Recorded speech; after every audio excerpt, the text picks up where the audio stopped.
All right, guys, so after the step of essentially getting your dog fluid in that movement, then you really want to start practicing backing up before we start to chain these pieces together in the actual practice of orbit. So what you want to do is you want to start somewhere where there's either a fence or a wall. You could do the side of a house, somewhere that is just stationary and, you know, a couple of feet long. In addition, you want to have your Kato board or whatever similar tool that you have at a right angle pressed up against it. What a lot of dogs end up doing in this kind of backup process is they kind of curl around one way or another. So by standing on this side and having her back up this way, I'm going to be able to physically prevent her from turning and curling into me, and the fence or wall, whatever you're using, is going to prevent her from curling that direction. So what you want to do to start off is, again, have your lure in your hand. You want to have your dog start very, very close to the Kato board, so there's almost no distance. So you're going to have the lure and you're going to push them backwards. Yep, and as soon as their back feet are on the Kato board, you're marking and reinforcing. And then you're going to pull them forward again and practice again. So you want to start really, really close to this. Yep, as soon as their back feet are touching, mark and reinforce.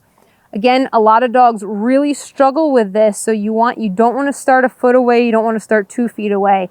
You really want to set them up for success and get a couple of good repetitions of their back feet hitting, yep, the touch pad. Also, just as you saw with Ivy, how we were practicing reinforcing her one paw at a time on the touch pad because she was struggling. If your dog is struggling in this area, just putting one foot up, go ahead and get several repetitions of marking and reinforcing just the 1 foot. That's okay. Before then increasing your expectations to both of the feet up on the touchpad. So again, backing up. Yep. Mark and reinforce them. Pull them forward, then back up. Yep. Mark and reinforce them. You really want to make sure this is starting to become pretty fluid before you start to increase the distance a bit. So from here, you want to increase about a foot, so she has to do a couple of shuffle steps backwards.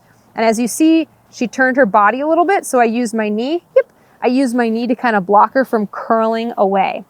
We want her to get comfortable with this movement of walking straight backwards.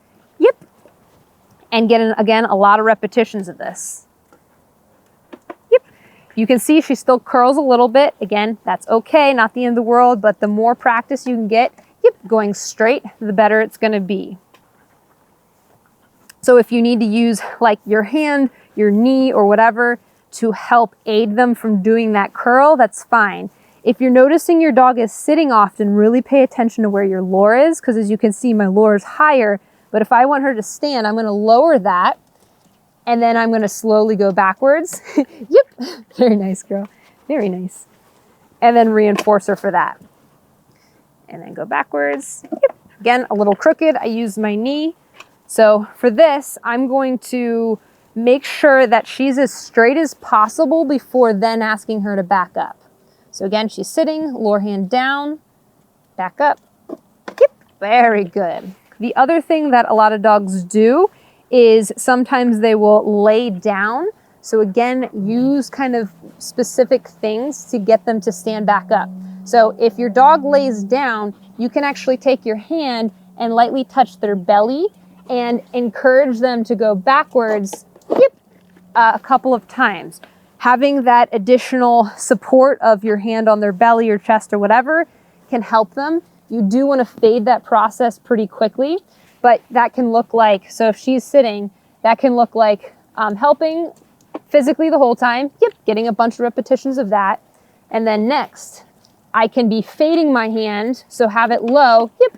In case she decides to lay down, then she's going to be touching my hand. If she's not laying down, then I'm just going to be removing my hand more and more. Good girl. So she's sitting, so I'm going to go, yep, there you go. Touch her lightly, and yep, good. Once your dog gets pretty fluid with this movement and they can do about 2 to 4 feet from the touchpad, then you can advance to the next step. Good job. And again, you really want to be fading your support as much as possible. She's getting a little bit tired. I know she's getting a little bit tired. That's okay. So I'm going to do one more rep. Very good. And I'm gonna put her away for a little break, and then we're gonna go to the next step.